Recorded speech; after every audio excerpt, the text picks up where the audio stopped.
Hello everyone. So recently हमने एक series start की थी जिसमें हम पीजीटी ज्योग्राफी को टारगेट कर रहे हैं और इस सीरीज में हम प्रीवियस ईयर क्वेश्चन पेपर को डिस्कस कर रहे हैं। लास्ट क्लासेस में हमने ऑलरेडी क्वेश्चन पेपर्स को डिस्कस किया है और ये हमारा नेक्स्ट क्वेश्चन पेपर है। देखिए जो क्वेश्चन पेपर है वो DSSB के लास्ट ईयर का क्वेश्चन पेपर है और ये आपको काफ़ी हेल्प करेगा। ये क्वेश्चंस आपको काफ़ी हेल्प करेंगे जो भी आपके रिसेंटली आने वाले एग्जाम्स हैं, लाइक आपका DSSB पीजीटी एग्जाम है, आपका आरपीएससी है या आपका स्टेट लेवल 3 पीजीटी का एग्जाम है। और यहाँ से आपको ये आइडिया हो जाएगा कि किस तरह के क्वेश्चंस पीजीटी लेवल के एग्जामिनेशन में आते हैं। तो चलिए स्टार्ट करते हैं ज़्यादा टाइम वेस्ट ना करते हुए। देखिए यहाँ पे क्वेश्चन नंबर 141 है। ये क्या बोल रहा है कि many time farmers are advise to mix lime in soil for. तो क्यों की जाती है, तो यहाँ पे देखिए आंसर क्या है कि basic levels for soil are maintain. अच्छा, सॉइल आर मेंटेन का क्या मतलब है यहाँ पे, तो देखिए जो सॉइल की पीएच वैल्यू है उसको क्या करते हैं, कंट्रोल करते हैं। ठीक है, एक एडुकेंट अमाउंट में उसमें चूना डाला जाता है जिससे क्या हो जाता है कि उसका जो पीएच लेवल है वो मेंटेन हो जाता है और इससे जो सॉइल है उसकी प्रैक्टिकलिटी और वर्केबिलिटी को बढ़ाया जा सकता है, उसकी फर्टिलिटी को बढ़ाया जा सकता है और फाइनल प्रोडक्शन में ये काफ़ी हेल्प करता है। तो क्वेश्चन नंबर 141 का राइट आंसर है ऑप्शन नंबर सी। ठीक है, उसके बाद क्वेश्चन नंबर 142 है। देखिए यहाँ पे AR क्वेश्चन है और AR क्वेश्चन क्या बोल रहा है कि magma pushes the oceanic plates apart and forms new sea floor. हाँ, ये बात सही है कि देखिए अगर आप लोगों को प्लेट टेक्टोनिक की थ्योरी याद होगी तो उसमें आपने प्लेट टेक्टोनिक थ्योरी में 3 मूवमेंट समझी होंगी।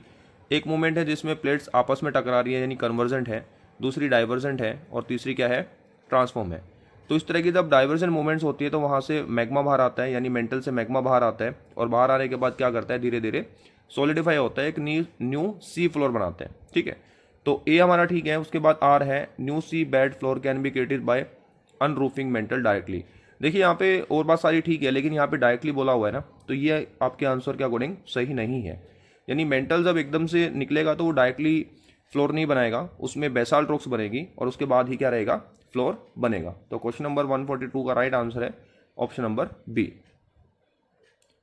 देखिए उसके बाद क्वेश्चन नंबर 143 है। यहाँ पे क्या पूछ रहा है कि N example of cave deposits. देखिए जो केव डिपॉजिट्स हैं वो किस में आते हैं, क्रस्ट टोपोग्राफी में आते हैं और इसी टोपोग्राफी में डिफरेंट टाइप्स ऑफ फीचर्स बनते हैं जिसमें से एक फीचर है स्टेग्लेमाइट। और जो स्टेग्लेमाइट है वो किस तरह का देखने को मिलता है, मान लीजिए कि ये एक केव है और उसमें कुछ नीचे से फर्श से ऊपरी तरफ ऐसा कुछ पिलर्स देखने को मिलेगा। ठीक है, कुछ पिलर्स देखने को मिलेंगे, इनको बोलते हैं स्टेग्लेमाइट। अच्छा, ये अगर ऊपर से नीचे की तरफ होगा तो इसको क्या बोलते हैं, तो इसको बोलते हैं स्टेलेसाइट्स। ठीक है, तो क्वेश्चन नंबर 143 का राइट आंसर है ऑप्शन नंबर बी। देखिए क्वेश्चन हिंदी और इंग्लिश दोनों में ही है, तो मैं आपको अब भी सजेस्ट करूंगा कि आप जब भी क्वेश्चंस को सोल्व करें वो इंग्लिश मीडियम में ही सोल्व करें। इसके पीछे रीज़न है, फर्स्ट अगर किसी क्वेश्चन में डिस्प्यूट होता है तो इंग्लिश लैंग्वेज को ही प्रायोरिटी दी जाती है, दूसरा इंग्लिश लैंग्वेज में क्वेश्चंस को सोल्व करना ज़्यादा ईजी है। तो क्वेश्चन नंबर 144 की तरफ चलते हैं। देखिए यहाँ पे बोल रहे हैं कि where is a Marapi volcano located. Simple सा क्वेश्चन है, कहाँ है, इंडोनेशिया में। अच्छा, अगर आप लोगों से ये पूछा जाए कि ये एक्टिव वोल्केनो है या नहीं, तो आपको आंसर करना है कि हाँ ये एक्टिव वोल्केनो है। उसके बाद है क्वेश्चन नंबर 145। यहाँ पे पूछ रहा है कि which of the following natural landform is not form due to volcanism. अच्छा, वोल्केनिज्म की वजह से कौन से लैंडफॉर्म्स यहाँ पे नहीं बन रहा है। देखिए यहाँ पे जो नोट क्वेश्चन है, नोट को आपको थोड़ा सा ज़्यादा ध्यान देने की जरूरत है। तो क्रेटर बनना है, गैसर बनना है, डाइक बनना है और वेव नहीं बन रहा है। अच्छा, ये वेव क्या है, तो देखिए ये थिन लेयर ऑफ डिपॉजिट है सेडिमेंट्स की। ठीक है, मैं दोबारा बता रहा हूँ कि थिन लेयर ऑफ डिपॉजिट्स है किसका, सेडिमेंट का। तो क्वेश्चन नंबर 145 का राइट आंसर है ऑप्शन नंबर डी। उसके बाद है physical and weathering is most effective in this type of climate. देखिए वेदरिंग के आपको टाइप मिलेंगे, जैसे फिजिकल वेदरिंग है, बायोलॉजिकल वेदरिंग है, केमिकल वेदरिंग है। तो यहाँ पे पूछ रहा है कि फिजिकल वेदरिंग। अच्छा, फिजिकल वेदरिंग वो एलिमेंट्स करते हैं जैसे कि जो बाहर से फोर्स लगाते हैं, लाइक आपका विंड है, वाटर है। तो कैसे क्लाइमेट में ये ज़्यादा इम्पेक्ट करता है, तो हॉट एंड वेट क्लाइमेट में। इसमें हॉट एंड वेट में फिजिकल वेदरिंग कहाँ ज़्यादा होगी, तो हॉट एंड वेट क्लाइमेट में ज़्यादा होगी।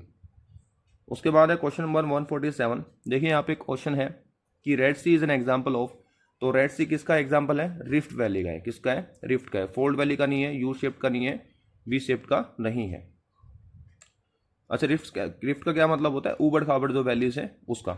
उसके बाद है क्वेश्चन नंबर 148। देखिए यहाँ पे 148 का क्या है, यहाँ पे पूछ रहे हैं कि a river deposit sand along the mountain edges in a desert, the deposit is called. अच्छा, हालांकि इसका आंसर एलवेल फैंस आना चाहिए लेकिन यहाँ पे आंसर क्या है, बाजडा है। ठीक है, तो ऑप्शन नंबर 148 का राइट आंसर है बाजडा। मेरे अकॉर्डिंग एलवेल फैंस है लेकिन बोर्ड ने आंसर माना हुआ है ऑप्शन नंबर डी। ठीक है, उसके बाद है क्वेश्चन नंबर 149, अब यहाँ पे क्या है कि ancient times the stable core of continent is called craton. Simple सा फैक्चुअल क्वेश्चन है। तो क्वेश्चन नंबर 149 का राइट आंसर है ऑप्शन नंबर ए। ठीक है, उसके बाद क्वेश्चन नंबर है 150, अगेन फैक्चुअल क्वेश्चन है। Name a space rock asteroid of 134 diameter gave earth a close shave on 31 May 2018 1,26,000 miles, that's half the distance from the to the earth to the moon. तो directly answer है इसका, ये कुछ दिन पहले news में भी था। ठीक है, तो क्वेश्चन नंबर 150 का right answer option number b. उसके बाद है क्वेश्चन नंबर 151, यहाँ पे पूछ रहा है how are currents different from winds. देखिए करंट, एयर करंट्स और विंड्स में क्या डिफरेंस है। जब किसी भी जगह का प्रेशर हाई होता है और हाई प्रेशर से हवाएं लो प्रेशर की तरफ हॉरिजॉन्टली मूव करती है, उनको बोलते हैं विंड्स। और यहाँ पे अगर टेम्परेचर कम है तो यहाँ से हवाएं ऊपर की ओर मूव करेगी, इनको बोलते हैं वर्टिकल मोशन ऑफ एयर। तो ये तो हुई आपकी एयर और ये हुई आपकी विंड्स। ठीक है, और लास्ट क्लास में मैंने आप लोगों को बताया था कि जहाँ पे टेम्परेचर ज़्यादा होगा वहाँ पे आपका एटमॉस्फेरिक प्रेशर कैसा होगा, कम होगा। ठीक है, रिवर्स याद रखना है, टेम्परेचर जहाँ पे ज़्यादा होगा वहाँ पे एटमॉस्फेरिक प्रेशर कैसा होगा, कम। तो क्वेश्चन नंबर 151 का राइट आंसर है ऑप्शन नंबर सी। उसके बाद है क्वेश्चन नंबर 151, यहाँ पे पूछ रहा है कि व्हाट इज एनुअल प्रेसिपिटेशन। तो क्या है annual precipitation, the total of snowfall hello still rain in air.